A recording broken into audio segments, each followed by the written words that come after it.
I'm really curious, looking back, what was your first thought when I floated the idea, hey, what do you think about you and I putting together a project on eating disorders as your senior project? Well, candidly, my first thought was this sounds like a great way that I can get out of doing a school project that I didn't want to do. But it actually became something that, well, obviously it was a struggle and an issue that was very relatable to me and was something that um, I had dealt with very closely. And so the idea of being able to give a voice to that and to my experiences through photography when I feel like I didn't always have a voice was actually something that felt very appealing and very powerful to me. And so it was something that I was actually quite interested in pursuing. I already had a lot of things in my head of what I wanted to say, and I think I already had some vision for a lot of those things. I think like, a lot of those pictures for me were like original ideas. When I asked you, did you feel obligated to say yes? Um, no. I think I also, I mean, I believe I was also part of the driving force of the idea, like when we were first talking about it. And so it was something that I wanted to do. Let's talk about a couple of the images that you created and what was behind the images. One of the images that comes to my mind is this image, which is the image with you with tape over your mouth.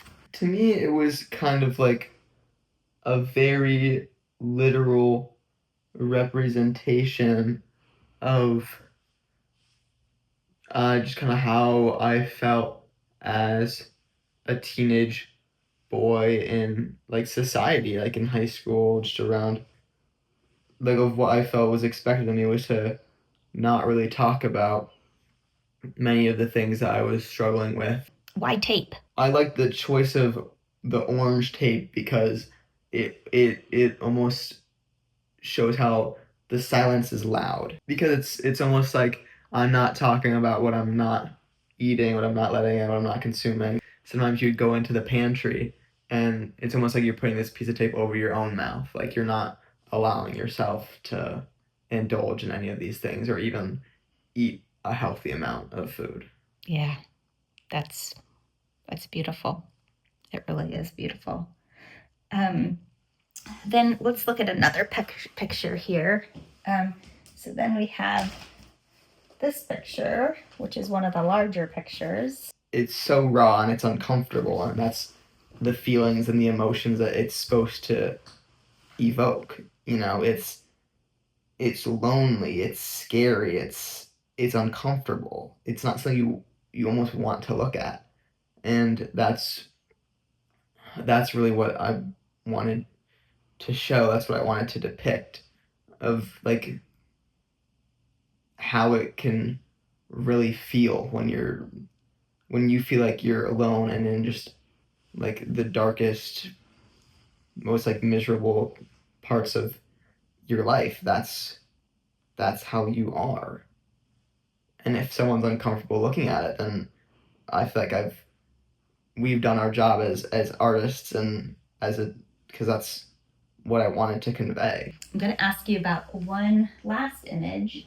If you, when you look at it, you see a teen boy. He doesn't have a shirt on. All he's doing is he's wearing a napkin around his neck, and the background is stark, and you see him holding a utensil with one lone macaroni. You can see I'm contemplating the one piece of macaroni, but in the reflection of the knife, you can see the whole dish. Um, and I think that just kind of speaks to like forget the whole dish. I was like fighting getting this single noodle in my mouth. So, thinking about that, we went through and we worked on the project. And what was it like, you know, in creating these images with me, in the fact that In doing so, you were a bit forced to share with me what was going on so that I would understand it and helping make the picture. Um, I thought it was easier for me because I could like display things. I don't know if display is the right word, but like create these images and say things that I wanted to say without actually having to say them through like the creation of the picture and the creation of the image. So I think that kind of helped me be able to talk about it a little more. What are your thoughts about, because we went and we, made your original project, which you um, took into school. And then we took your images that we created together and then we mixed them with my images.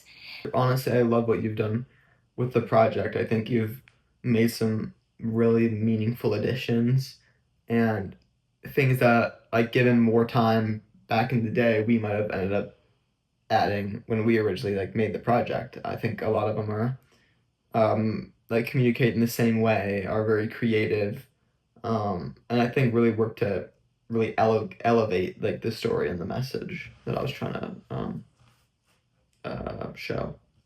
So one of the later additions was an image where I was sitting on the dock and it was early in the morning and it was foggy. And you had the opportunity to be behind the camera for once. You were the one who was focusing and pressing the shutter. Um, Aside from it being me, though in your project, you obviously had the vision. Ultimately, I pressed the shutter, right? So, what was that like for you? Well, one, because I think it kind of one displays like you in like your own kind of moment of like quiet and maybe loneliness and almost maybe struggle as a mother, as someone who's having to be a mother and a parent through all of this. And it's me who's capturing that. Just like it was you who was capturing my struggle throughout the rest of the project. So I think that's really cool and really unique. Were there any lessons learned from doing this project? Oh no, I think you can definitely have a voice like louder than yourself, like louder than you think you can, to show yourself to the world a little bit and have a voice and say this is me, take it or leave it. Do you think that, like looking across to the years of your journey through disordered eating, do you think that this project plays a part in your recovery? Yeah, 100%. How so? It has helped me.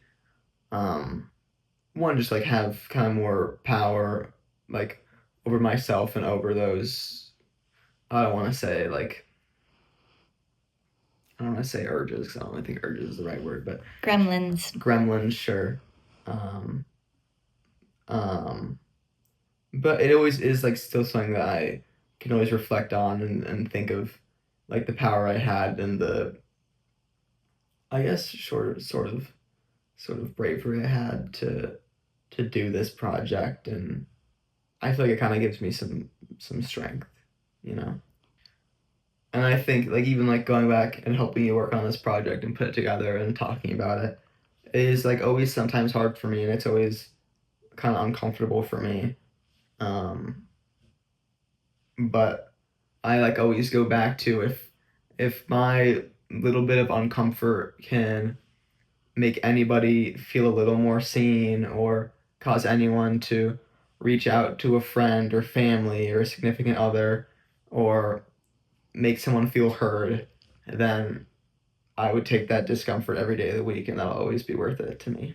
All in all, um, do you believe that, or is it safe to say that doing this project helped you in your healing? Yeah, 100%. Like I mentioned, it gave me some more, what's the word I'm looking for?